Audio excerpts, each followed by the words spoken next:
distinto en esta experiencia respecto a otras, hay muchas cosas, pero sin duda la más importante es esta, ¿no? Un gobierno convencido desde su presidente para abajo de que hay que equilibrar las cuentas públicas para poder estabilizar la economía y de ahí más poder empezar a hablar de una economía que crezca, que progrese, que genere oportunidades a la gente.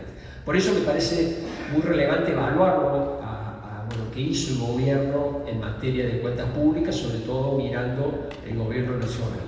Y acá no los quiero abrumar con números, ni mucho menos, porque bueno, los economistas son un poco densos con los números, y en esto me pareció que sí, tenía que mostrarles qué hizo el gobierno en materia de administración de sus finanzas públicas.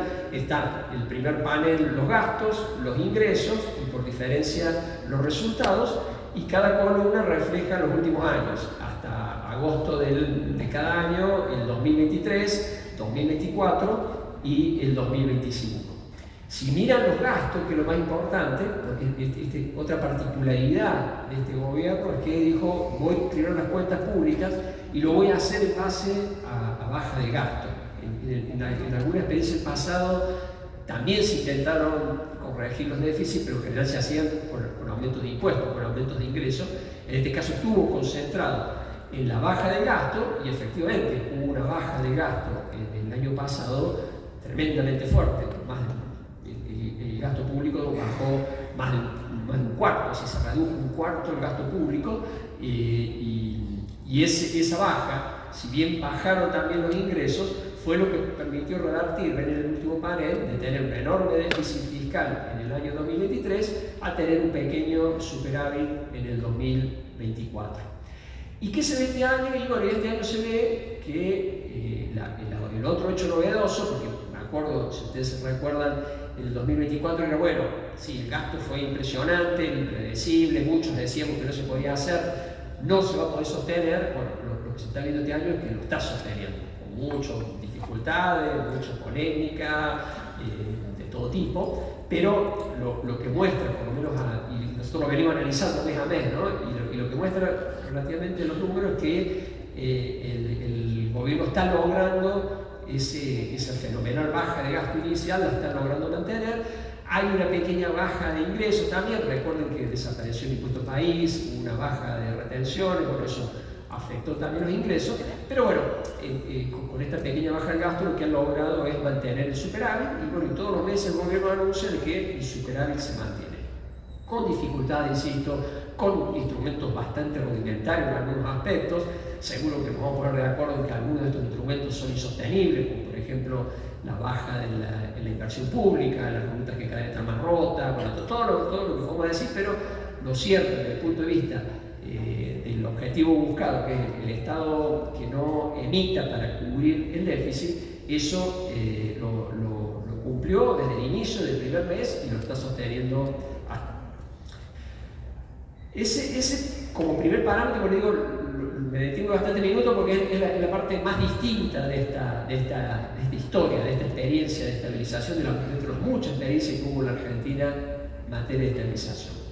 El tema es que no es el único instrumento, y hay otros instrumentos que usó el gobierno, que viene usando el gobierno, que no son tan explícitos, pero que también los usa para bajar la inflación, y uno tremendamente polémico, el tema del manejo del dólar, el tipo de cambio. Si bien el gobierno lo rechaza, digamos, y bueno, viste que insinuamos esto, de Madrid para arriba nos califican de cualquier cosa. Es cierto que ha habido una serie de intervenciones en el mercado cambiario tratando de que el dólar esté calmo, con un objetivo implícito, pero que es bastante visible, de que con un dólar más planchado eso ayude también a una baja más rápida de la inflación. Lo podemos ver en esta serie, una serie larga, arranca a principios del siglo, es decir, tiene 25 años, que mide el valor del dólar en distintos momentos. Obviamente, con la inflación que hubo en la Argentina, también hubo inflación en otros países, corregimos, ¿no?, el valor del dólar desde el año 2000 hasta la fecha, corregido por inflación. Entonces esto nos permite comparar con un dólar más o menos de 1.500 pesos que está hoy, cómo se compara con distintos momentos del pasado. ¿Qué otra comparación? Ustedes habrán escuchado al gobierno, sobre todo el presidente, enojar, porque bueno, que el dólar en el pasado tenía otro valor no quiere decir nada, y es cierto, no necesariamente el dólar de equilibrio de hoy tiene que ser el mismo dólar de hace 2 años o 3 años, porque las condiciones cambiaron, pero es una referencia, es decir, algún indicio nos da si el dólar está más o menos en una situación lógica, o está muy alto o está muy bajo.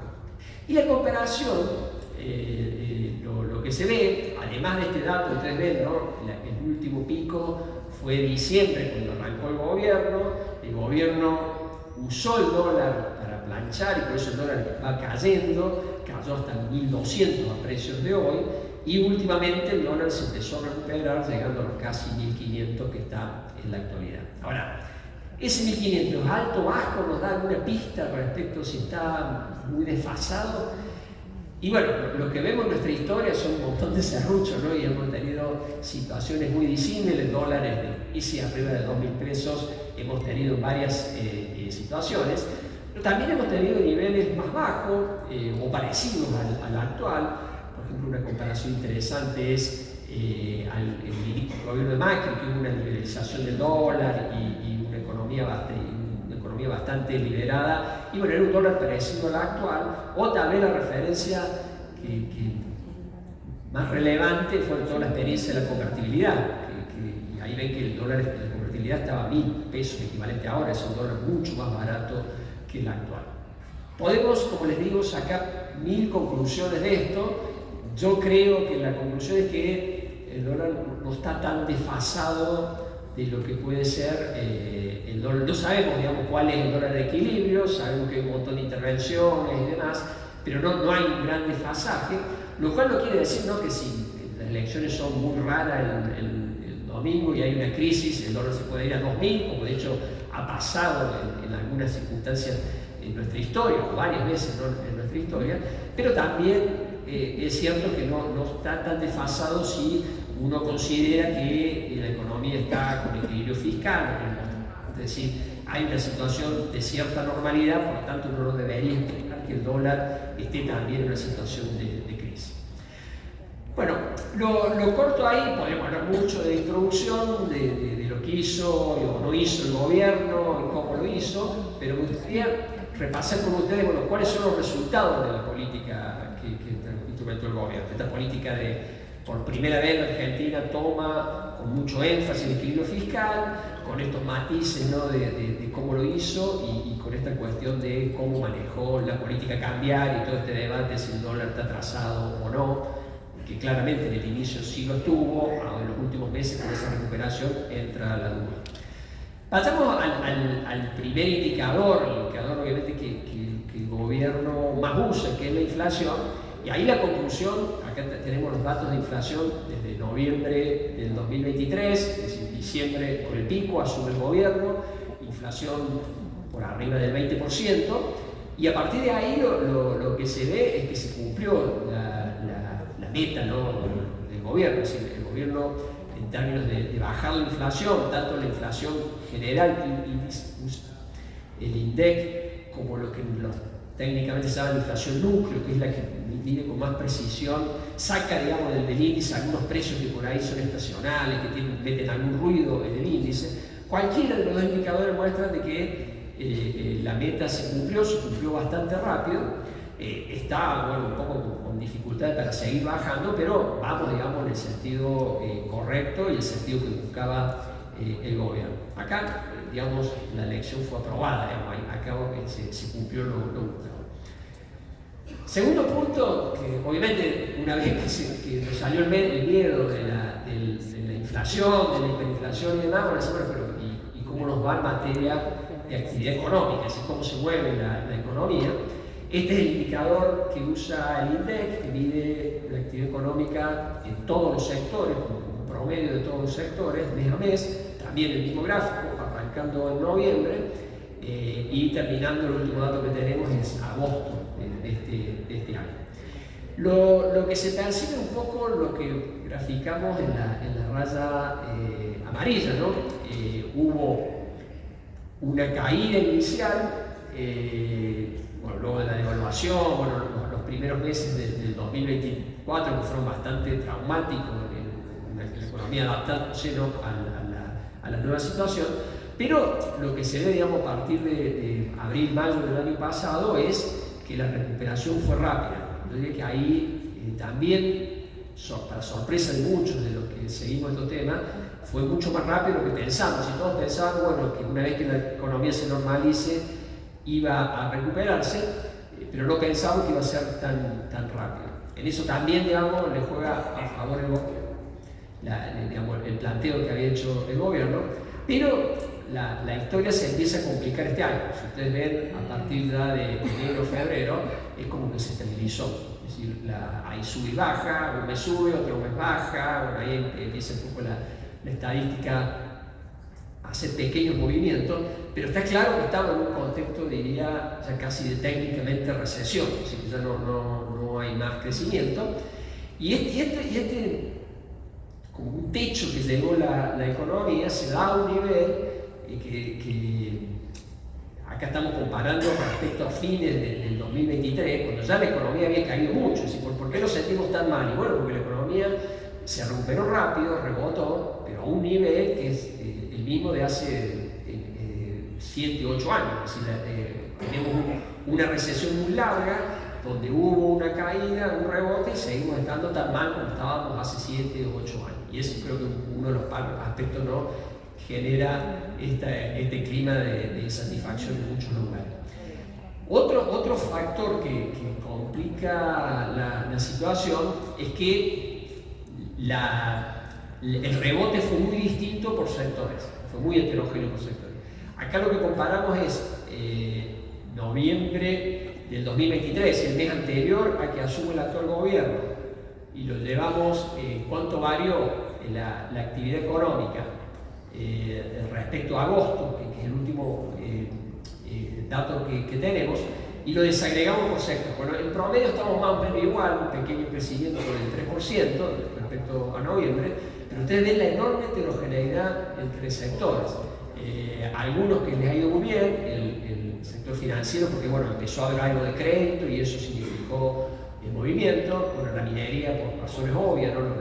Todos estos proyectos mineros que tienen un gran impacto, bueno, el agro que empezó a normalizarse y se terminó la historia. A partir de ahí, todos los demás sectores de la economía muestran niveles, en algunos casos parecidos al del punto de inicio del gobierno de Milei, y en algunos casos todavía muy por debajo de ese momento. Ahí destaco el caso de la construcción, que tiene un gran impacto en la actividad que ustedes desarrollan y que tiene también un gran impacto urbano, ¿no?, porque es un empleo importante, o el caso de la misma industria, ni que hablar, ¿no?, del turismo internacional sobre todo, que muestra todavía niveles mucho más bajos que fines del año 2023. Entonces, rebote, estabilización ya a principios de este año y mucha heterogeneidad entre sectores. Y esa heterogeneidad lleva a que por allí la percepción que tengamos de la situación es muy distinta, y me gusta destacar esto, ¿no?, que los sectores que más rebotaron, que más rápido se recuperaron, incluso que están superiores al año 2023, son sectores que en general generan muy poco empleo. El 97% del empleo está en los sectores que le fue mal o mediocre en este periodo, y los más dinámicos, minería, sector financiero o agro, son sectores de muy poca generación de empleo. Pero eso refleja un poco el termómetro del humor de mucha gente, de la situación que percibe mucha gente. Y bueno, si le va bien a la minería, bárbaro, genial, pero tiene muy poco impacto en el empleo urbano, el que habitualmente tenemos contacto con nosotros. Si paso rápido esto, ¿no?, en materia de ingresos, acá graficamos el empleo privado registrado, el verde, el haber medio, las jubilaciones para el universo, ¿no?, de los jubilados, el ingreso de los jubilados, o los salarios o la remuneración de los trabajadores informales, y uno más o menos ve la misma forma, ¿no? Bajó mucho a inicios del 2024 y rebotó rápido, pero ya en los últimos meses se estabilizó bastante, y estamos prácticamente en el mismo salario que cuando el gobierno inició su gestión. tengamos en cuenta que este salario venía cayendo desde hace mucho tiempo, ya desde el 2018 que venía cayendo, así que los salarios crecían menos que la inflación, con lo cual rebotar no implica para nada haber recuperado todo lo que se había perdido en el pasado. Ahí ven, por ejemplo, los informales, que fueron los que más habían perdido con la inflación, son los que más recuperaron, pero bueno, insisto, son niveles muy bajos, y esto de los informales lo resalto porque explica un poco algo que por ahí suena contradictorio. ¿Por qué bajó tanto la pobreza? Y bueno, porque había aumentado mucho la pobreza con la inflación, porque la inflación le pega más fuerte a la remuneración de los informales. Bueno, por la estabilidad de los informales, en términos relativos, fueron los que mejor recuperaron, y eso tiene una incidencia sobre la pobreza. No es que algunos desconfían, ¿no?, del INDEC, no es eso, sino que tiene que ver con el impacto que tiene la estabilidad sobre el ingreso de este tipo de trabajadores. Bueno, vayamos, hecha esta breve evaluación de cómo le fue, digamos, hablando de los instrumentos que usó el gobierno, cómo repercutieron esos instrumentos en términos de precio, de actividad económica, de ingresos de la gente.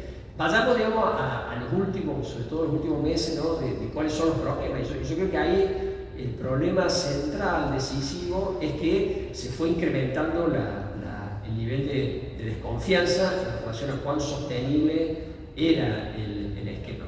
Y esto es central, ¿no?, en la economía. La cuestión de la confianza es decisiva y tiene una incidencia enorme en cómo es el desempeño.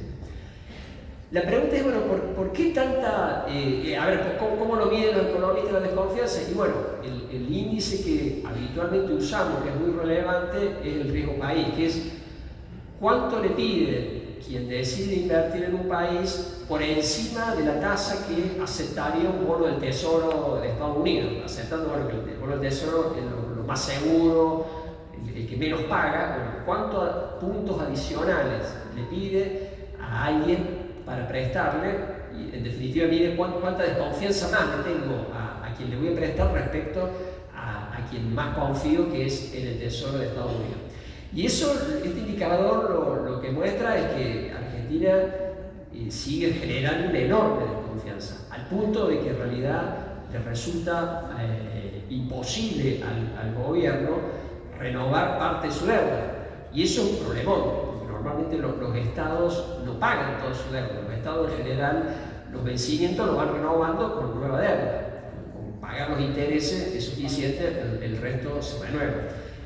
El problema es cuando vos tenés un riesgo país tan alto, no podés renovar la deuda, te obliga a ir pagando toda la deuda. Como si tuviera un crédito hipotecario 30 años y te dice, bueno, no, pagalo la semana que viene. Y tú le puedes decir, mira, yo en 30 años tengo cómo pagarlo, pero no te lo puedo pagar todo junto. Bueno, lo que le está pasando a la Argentina, culpa de este riesgo país, es que lo está obligando a permanentemente pagar, y eso naturalmente es un problema serio, sobre todo el año. Ha sido un problema porque ha venido pagando toda la deuda, no ha podido renovar prácticamente, o ha renovado muy poco de su vencimiento, y sobre todo el año que viene, que hay vencimiento importante, ahí genera una duda. De repente, bueno, si no van a hacer de vuelta a la Argentina, no pueda pagar su deuda. Si esto no baja, no hay forma de cómo renovar parte de su vencimiento, y sería muy duro para la Argentina pagar 100% de su deuda.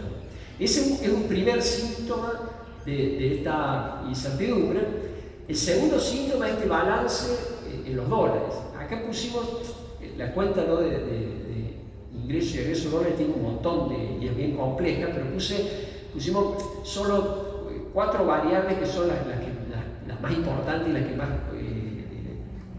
son fáciles de entender. Por un lado, ¿cuántos dólares entraron por la balanza comercial? La diferencia, bueno, cuánto exporta Argentina y cuánto importa. Esa es la línea celeste, y en promedio, bueno, más o menos los argentinos generan un poco más de 2.000 millones de dólares por mes. Esa es la diferencia entre lo que exportamos y lo que importamos.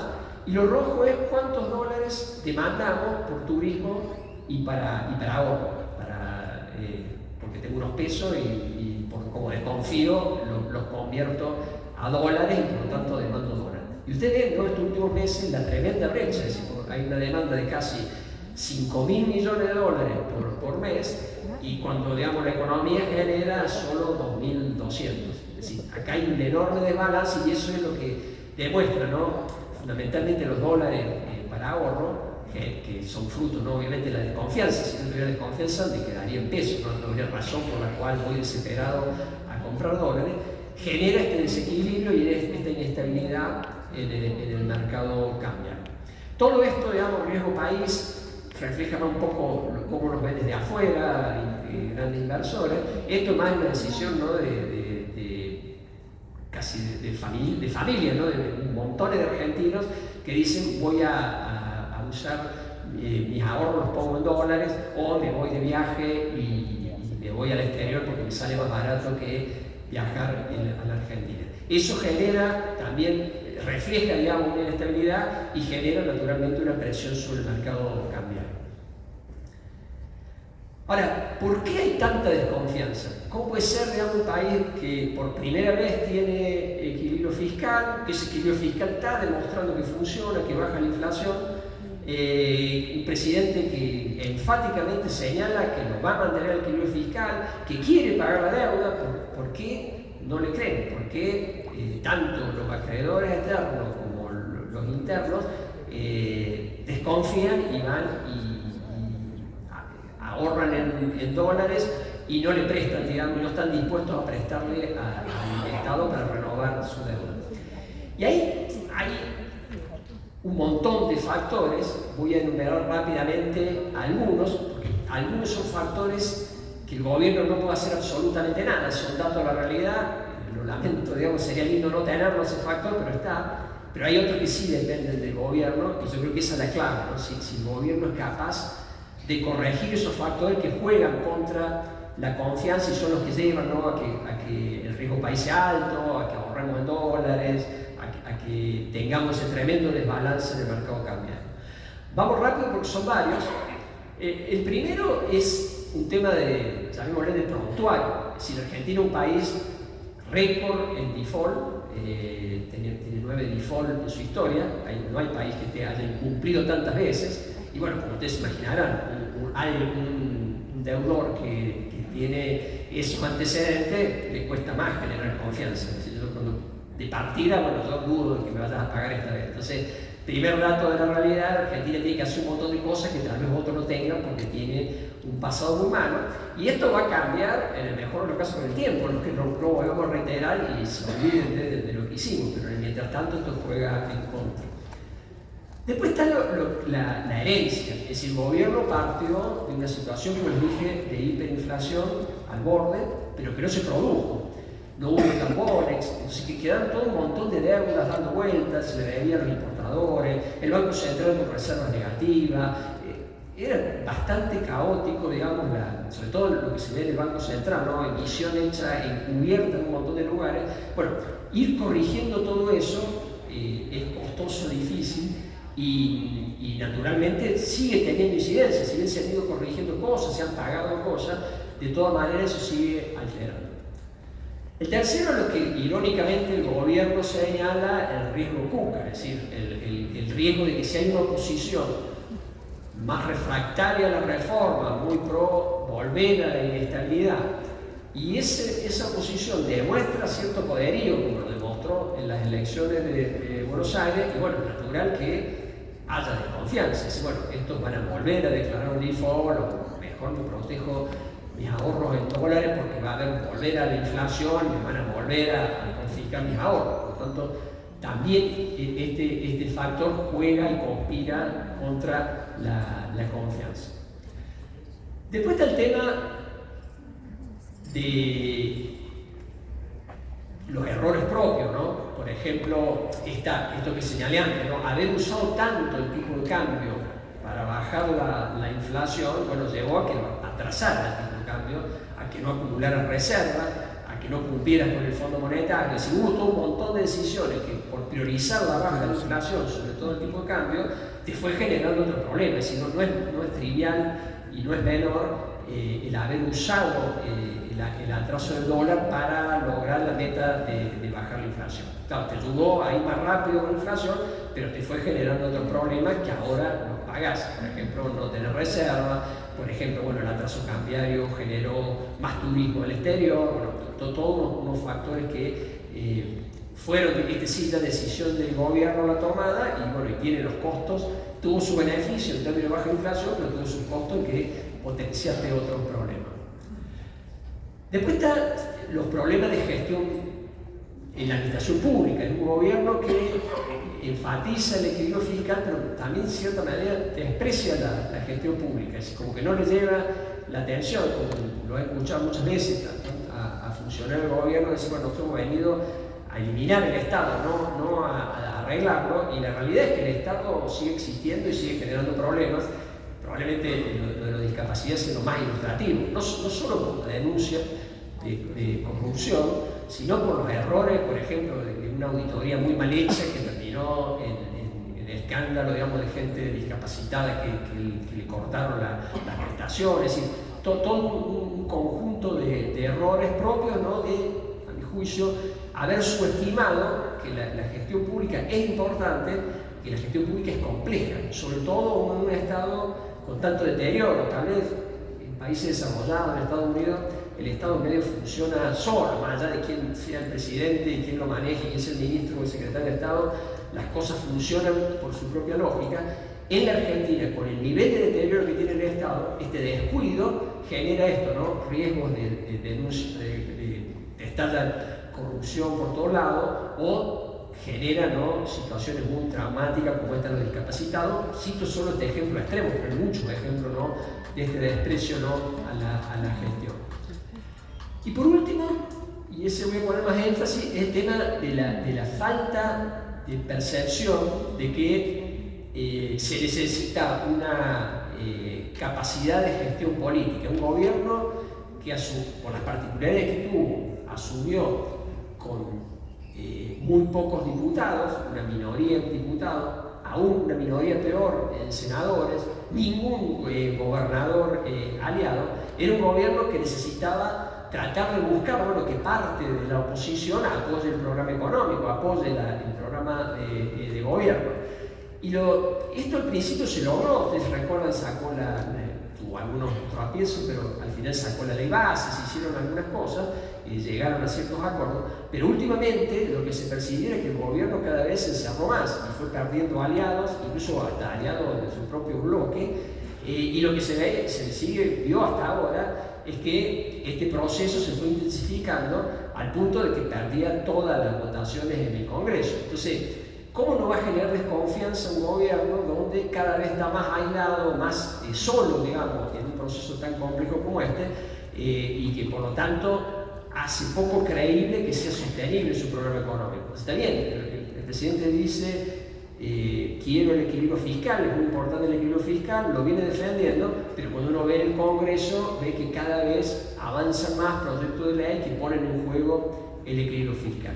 Buena parte de la desconfianza es eso, ¿no? Es ver que al gobierno, por sus problemas de gestión política, cada vez se le hace más difícil defender su programa económico, defender, por ejemplo, el equilibrio fiscal, ni que hablemos ser capaz, en base a acuerdos políticos, en establecer un conjunto de alianzas que permitan hacer todas las reformas que sabemos que hay que hacer, por ejemplo, la tributaria, la laboral, la previsional, etc. Bueno, lo cierto es que esta sumatoria de 6 factores lleva a la desconfianza, y esta desconfianza es lo que lleva a esta incertidumbre sobre el tipo de cambio. Lo vuelvo al principio, ¿no? Pareciera que el tipo de cambio no está tan distorsionado, no está tan atrasado, no sabemos exactamente cuánto es, pero no pareciera que sea tan grave, digamos, la situación.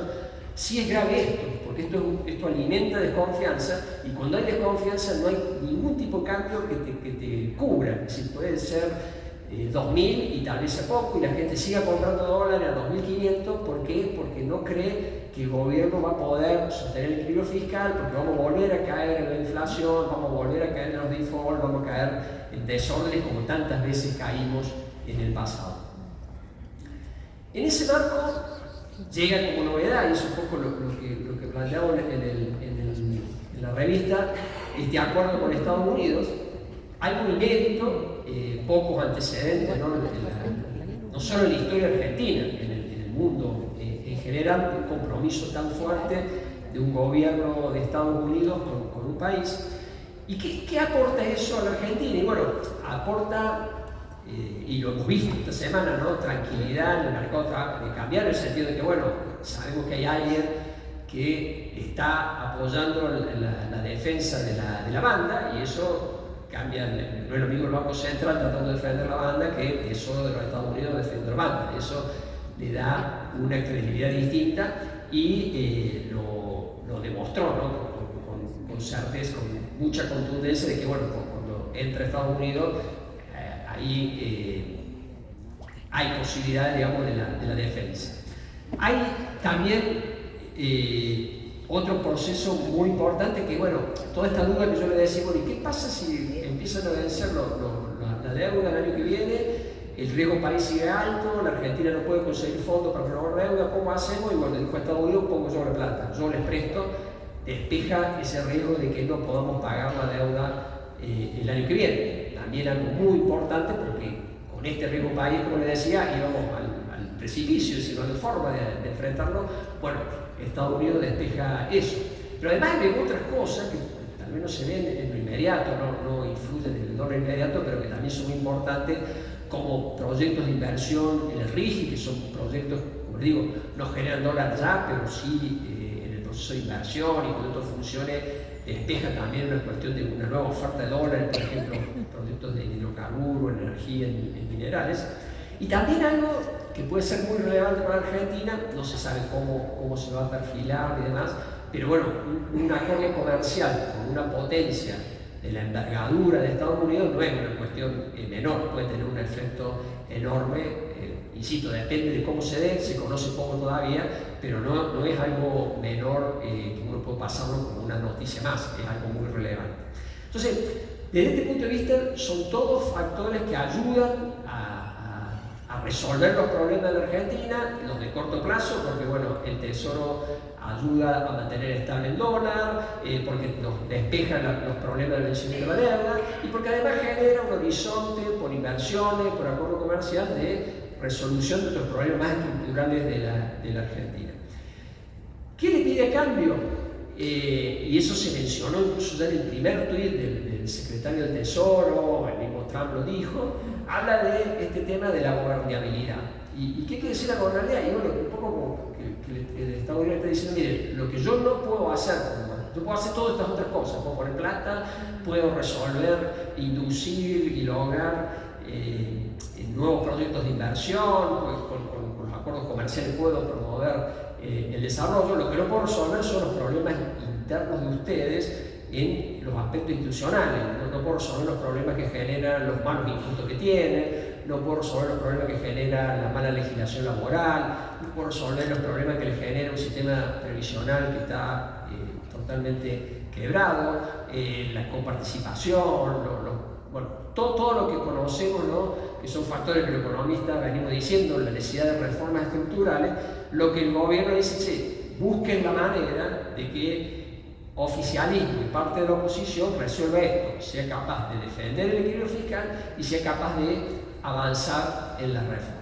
Y esa es un poco la etapa de nuestra revista, ¿no? Las tareas que se trajo el presidente de Estados Unidos. Bueno, ¿cómo logro que estas ideas que comparto como oficialismo, de equilibrio fiscal y reforma, seduzco a parte de la oposición a los fines de avanzar en ella? Y yo creo que ahí se define buena parte de nuestro futuro. Si hay una capacidad de diálogo entre el gobierno y parte de la oposición, de defender la disciplina fiscal, es decir, que aceptar de que hay muchas maneras de tener equilibrio fiscal, y el gobierno ser abierto a escuchar los planteos de la oposición que quiere también la disciplina fiscal, pero que acepte que hay distintas alternativas para lograrlo y avanzar en eso.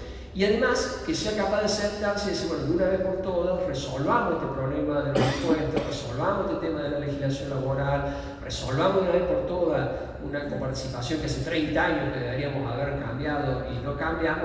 Todas estas reformas que la Argentina necesita.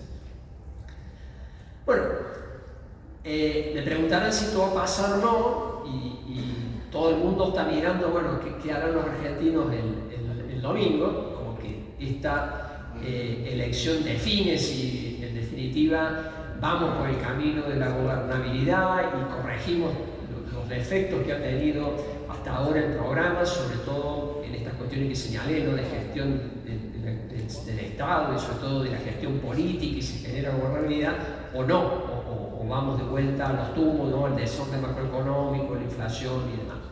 Y ahí está la duda. Yo creo que más que el resultado, lo relevante es cuál es la reacción a partir de los resultados. Lo más probable, no quiero ser, soy muy malo, digamos, los economistas haciendo pronóstico económico, más somos haciendo pronósticos políticos, pero lo más probable es que el resultado sea ambiguo, es decir, que todos van a decir yo gané, porque bueno, tengo más diputados, el otro dirá tengo más senadores, gané en tal ciudad, en tal provincia, etc. Yo creo que lo más probable, salvo que pase algo raro, sea un resultado ambiguo, y lo importante va a ser, bueno, después del resultado, cuáles son las reacciones en relación a ese resultado. Vamos hacia profundizar lo que ha pasado hasta ahora, sobre un gobierno aislado, enojado con todo, maltratando a la oposición y por lo tanto solo tratando de defender el equilibrio fiscal y solo diciendo vamos a hacer la reforma pero sabiendo que no la puede hacer, o es un gobierno capaz de cambiar ese chip, tener una estrategia distinta desde el punto de vista político y decir, bueno, trato de seducir a parte de la oposición a que me ayude a sostener el equilibrio fiscal y me dejo ayudar también para hacer la reforma. Depende de eso, uno puede imaginar escenarios. El escenario 1 sería, bueno, lo logra. Si logra que parte de la oposición se sume al equilibrio fiscal, e insisto, hay muchas maneras de llegar al equilibrio fiscal y hay que tener, ¿no es cierto?, la suficiente apertura para escuchar las distintas alternativas y decidir, bueno, vamos a tratar de encontrar una que nos deje medianamente satisfecho todos y no tratar de imponer la mía, porque ahí sí te quedas solo, y que además permita mejor, no cometer estos errores como los de antes, y sobre todo que permita avanzar en la reforma. Es decir, que ya no sea solo esto de que vamos a hacerla, sino realmente nos ponemos en serio a hacer todos estos cambios que necesita la Argentina. Si eso ocurre, como les digo, ahí hay un escenario de continuidad, digamos, donde ya la estabilidad debería generar una confianza de que si además, naturalmente, si todo esto pasa, el apoyo de Estados Unidos va a ser muy relevante y muy activo. Y bueno, uno podría encontrar que se nos vienen 2 años buenos, en el sentido de que no solo que se puede terminar de bajar y eliminar la inflación, sino que puede ser un periodo de que salgamos, ¿no?, de este alargamiento de los ingresos de la gente y de la actividad económica.